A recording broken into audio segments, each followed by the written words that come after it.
真是夫唱妇随，丈夫小锤一指，太太的大锤就落定。饶富节奏感的声响交织出有点颠覆的画面。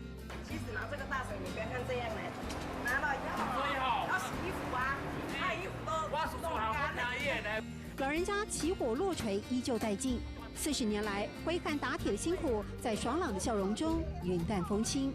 2个儿子看了心疼，自愿传承这份苦差事。只要客人还需要我的功夫的话，对，我是会继续再做下去的。别小看这传统老店，李小明的客源很广。这把弯刀是台电维修人员定制的，而山里甲仙、小林那马下乡原住民必备的山刀完全客制化。大家都知道，有这样手工技术的不多了。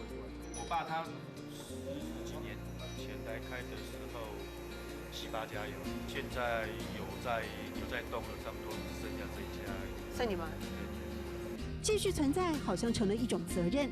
就像大火底下的铁块，得历经1100度淬炼般，顶着产业消失的压力。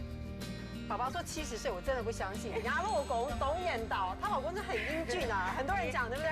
抽啊，口是黑。抽啊，口是黑。爸爸。是啊，确实是。他说，因为他是我爸，你的意思？对，这个部分也有传承，对不对？哦，所以这样子一家人，其实也靠感情在维系啦，对不对？然后整个打铁店也算硕果仅存了。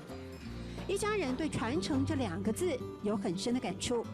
不用模型铸造的刀具，开始开发精致化设计，期盼这老店能存续下一个40年。牙肉公董演导，抽啊，口是黑。牙肉公董演导，抽啊，口是黑。